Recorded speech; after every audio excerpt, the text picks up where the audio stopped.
Tem uma pergunta interessante aqui, que é a Priscila Gomes da Mota, de São Paulo, capital. Ela pergunta assim: Padre Fábio, qual é a função de um diretor espiritual? O diretor espiritual, dirigir é, de alguma maneira, dar os comandos, né? Aquele que dirige é o principal responsável por aqueles que são dirigidos. Na direção espiritual funciona, mas não com este grau de responsabilidade, dando ao diretor a possibilidade de dirigir totalmente o dirigido. Não é bem assim, não. A direção espiritual, o diretor espiritual é aquele que tem uma ascendência sobre o que é dirigido, no que diz respeito a realidades espirituais. Então, como diretor espiritual, o padre, a freira, aquele que lhe acompanha, o pastor, ele tem a possibilidade de conhecer o processo daquele que é dirigido e atuar de maneira que aquela pessoa avance na sua experiência com Deus. A gente sabe que toda vez que a gente se dispõe a crescer, nós vamos ter que esbarrar nos nossos limites. Todos nós, se queremos crescer como pessoas, nós vamos esbarrar em alguns obstáculos que são naturais. Se você quer crescer como profissional, você vai esbarrar nos seus limites de inteligência, de aptidão. E aquele que está ajudando você a vencer a etapa para poder alcançar uma promoção, um crescimento maior dentro do seu trabalho, vai saber como fazer para que você possa vencer aquele obstáculo referente àquela realidade. Não é assim? É para isso que a gente faz cursos, é para isso que a gente estuda, para a gente poder alcançar as metas que a gente tem. Na direção espiritual acontece mais ou menos da mesma forma.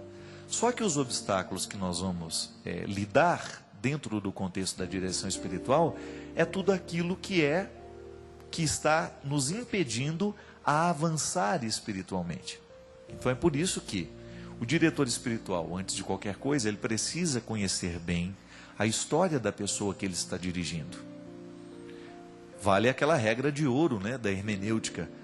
Todo texto pede um contexto. Eu não posso analisar um problema de ordem espiritual se eu não conheço o contexto em que este problema está situado. É por isso que a direção espiritual requer conversa, partilha. E por isso que é bom você fazer a direção espiritual com alguém que lhe conheça, com alguém que olhe nos seus olhos de vez em quando, né? Muita gente fica querendo direção espiritual online, através do e-mail, é muito perigoso isso. Porque quando você me conta um problema que você tem, eu posso até ter indícios de como lhe ajudar. Mas muitas vezes um e-mail, uma carta, uma conversa assim, ela é muito pouco... oferece muito poucos elementos para a gente poder analisar o contexto maior.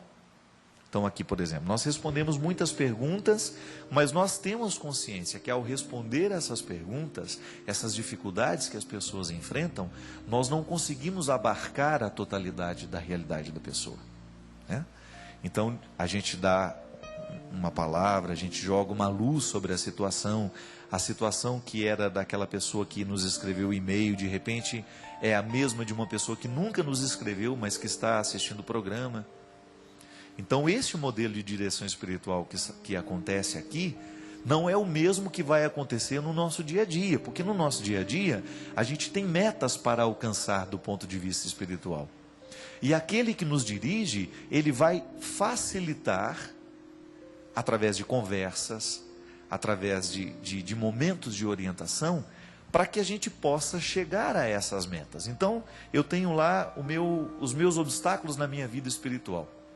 Digamos que eu tenho uma dificuldade de me concentrar na minha oração, ou eu tenho dificuldade de lidar com Deus no momento das minhas dificuldades. Então, este é um aspecto importantíssimo para ser trabalhado numa direção espiritual.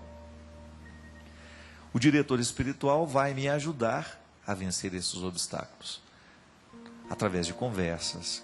Ele vai orientar um pouco o meu jeito de rezar, conhecer o meu jeito de rezar, e comigo construir cada vez mais a minha identidade cristã. Isso hoje é muito difícil acontecer, minha gente. A direção espiritual, ela não tem acontecido na vida da igreja como poderia acontecer, primeiro por causa da falta de tempo. É um padre só para acompanhar uma comunidade inteira. Às vezes é uma religiosa para acompanhar um grupo imenso de pessoas. Então, o que a gente vai fazendo? Já que eu não tenho a oportunidade de ter esse diretor espiritual presencial, de ter com ele um encontro regular, a gente vai se alimentando de tudo aquilo que a igreja nos oferece. Aí a gente volta ao início do programa. A nossa participação na Eucaristia já pode ser um passo para essa direção espiritual. Como? Eu vou viver a liturgia diária, vou à missa assim que tenho oportunidade, e vou ouvir a pregação do Padre. E vou permitir que aquela palavra atinja a minha vida. Começo a seguir os passos, o meu projeto de caminhada, a partir da pregação do Evangelho. De repente um livro, nós temos muitos livros de espiritualidade que são importantíssimos neste nosso itinerário de crescimento. E aí você tem autores consagrados da espiritualidade. São João da Cruz.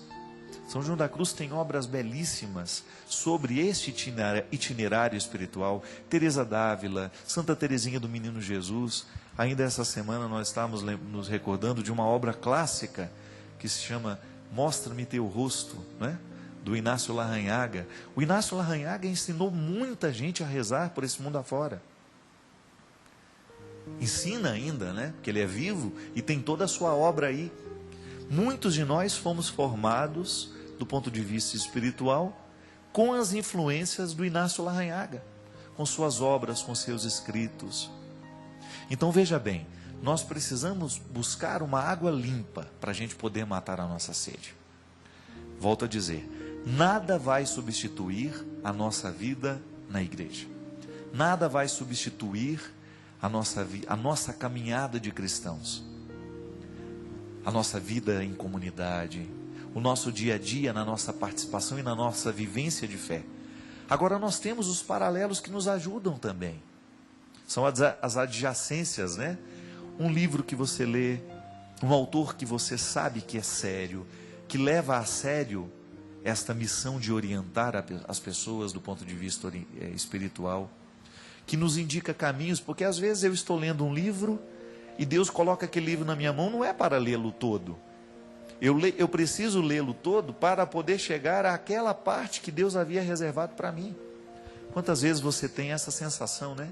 Está lendo o livro e de repente aquela frase fica toda iluminada diante dos seus olhos e você tem aquela nítida sensação: eu precisava ler esta parte.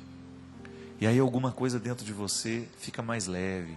É como se você tivesse passado pela oportunidade de ser retirado daquele obstáculo que antes lhe prejudicava. Veja bem, a direção espiritual acontece assim. Assim, às vezes no programa, você está assistindo, você escuta uma frase que você tem a nítida sensação de que retirou o peso que antes pesava sobre você. Ou então você ganhou a chave para interpretar aquele problema que você tinha e não estava sabendo interpretar do jeito certo. Às vezes, ouvindo o que eu estava dizendo para uma outra pessoa, você descobre alguma coisa de muito importante que vai ajudar você numa decisão que você precisa tomar.